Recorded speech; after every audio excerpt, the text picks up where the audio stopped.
दुर्गा नदी के किनारे बसा एक गांव फूलपुर। गांव में कुछ 100-150 लोग रहते थे। अंजलि जो कि पास ही के जिले में रहती थी और 12वीं पास कर चुकी थी, उसके पिताजी ने बेटी को जल्दी विदा करने के लिए उसकी शादी फूलपुर गांव के मुकेश से करवा दी थी। मुकेश कभी स्कूल नहीं गया था और इस कारण वो पढ़ा लिखा नहीं था और बाकी गांव वालों की हालत भी मुकेश जैसी ही थी। मुकेश के घर में उसके माता पिता भी रहते थे।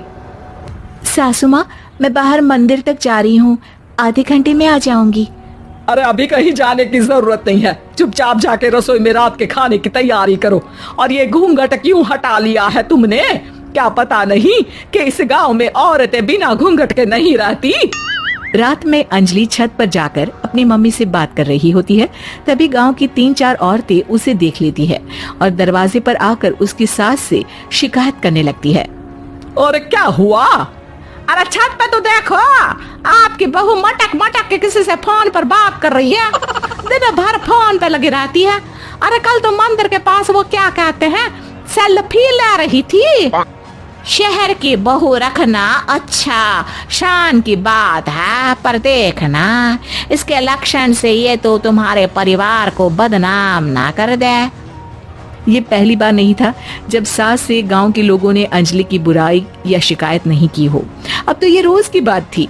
अंजलि ये सब सुन लेती है। जब वो नीचे जाती है तो मुकेश भी वहां आ जाता है। सास कहती है, बेटा, लोग घर आकर शिकायत करने लगे हैं बहू के कामों की, देख लो। पति हो, संयम से रखो इसे।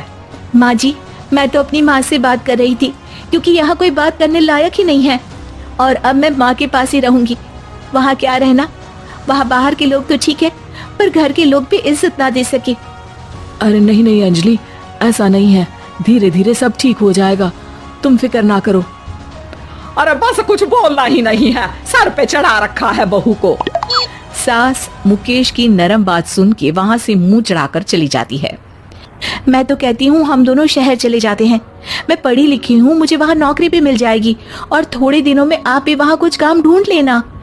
अरे नहीं नहीं अंजलि, हम यहाँ ना गांव का खेत, माँ पिताजी को छोड़कर शहर नहीं जा सकते। माँ पिताजी को कैसा लगेगा और गांव वाले क्या सोचेंगे? ये कहकर मुकेश सोने चला जाता है और अंजलि की गांव वालों द्वारा बुराई का सिलसिला बहुत दिनों तक चलता ही रहता है।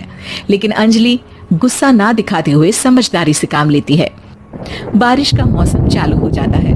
जोरदार बारिश से पूरे गांव में हाहाकार मच जाता है। दुर्गा नदी में बाढ़ आ जाती है और बाढ़ का पानी पूरे गांव की फसल तबाह कर देता है। फसल की ये हालत देखकर गांव वाले निराश हो जाते हैं और बात तो यहाँ तक पहुँच जाती है कि कुछ लोग तो अंजलि को इस सब का दोषी ठहरा देते हैं। अरे पूरी फसल तबाह हो गई, पता नहीं किसकी नजर लग गई है।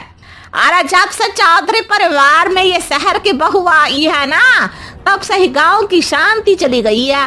इसके कर्म कांड से माँ दुर्गा नदी भी खुश नहीं है। ये सब सुनकर बेचारी अंजलि रोते हुए अपने घर चली जाती है। कुछ दिन बाद सभी गांव वाले अपनी फसल का मुआवजा लेकर अपने अपने घर आते हैं। मुकेश भी 1500 लेकर आता है। अंजलि को जब पासबुक दिखाता है तो अंजलि हैरान हो जाती है। अरे ये पासबुक में तो उन्होंने 4000 की एंट्री करी है और आपको सिर्फ 1500 दिए। सच में? अरे वो सरकारी अफसर आपको बेवकूफ बना रहे हैं। सरकार की तरफ से हमें 4000 मिले हैं लेकिन बाकी का सारा पैसा खुद ही खा रहे हैं। आप लोग के अनपढ़ होने का फायदा उठा रहे हैं। ये सब सुनकर मुकेश परेशान हो जाता है लेकिन अंजलि उसे हिम्मत से काम लेने को कहती है और सुबह होते ही मुकेश को पंचायत कार्यालय ले जाती है और साथ में गांव के और लोगों को भी। आप सरकारी बाबू क्या गांव के लोगों को बेवकूफ समझते हैं? आपको क्या लगता है ये पढ़े लिखे नहीं है तो आप कुछ भी मनमानी करेंगे? ये बेचारे दिन रात इतनी मेहनत करते हैं, ये हमारे अन्नदाता हैं और आप इनके साथ ऐसा धोखा करते हैं। अरे क्या बके जा रही है ये लड़की, किस धोखे की बात कर रही है? अपने कांड करके नदी माँ को नाराज करके हमारा नुकसान करके इसे चैन नहीं मिला क्या? सरपंच जी, इन सरकारी बाबू ने मुझे बेवकूफ बनाया है और मेरे हिस्से के पैसे खुद चट कर गए। बस ये सुनते ही सरपंच वहाँ से दुम दबाकर भाग जाता है। पता चलता है कि जनपद अधिकारियों ने गांव के सरपंच के साथ मिलकर सबके साथ धोखा किया है। सब लोगों का विरोध शुरू हो जाता है और आखिर में अधिकारी सब गांव वालों के हिस्सों के बचे हुए पैसे उन्हें लौटा देते हैं और कई दिन तक सरपंच गांव में लौटता ही नहीं। अंजलि, तुम नहीं होती तो हम गांव वालों को तो पता ही नहीं चलता कि ये हमें हर बार बेवकूफ बनाते हैं। हाँ हाँ अंजलि बेटी, हमें माफ कर दो। हम सब तुम्हें बुरा भला कहते रहे, लेकिन तुमने ही आज हमें बेवकूफ बनाने से बचाया है। हमें तुम पर गर्व है बेटी। अब समझ आया कि सरपंच तुमसे नहीं, तुम्हारे पढ़े लिखे होने से नफरत करता था। क्यों ना इस बार हम अंजलि को ही सरपंच पद के लिए चुन ले। क्या कहते हो गांव वालों? पढ़ी लिखी सरपंच।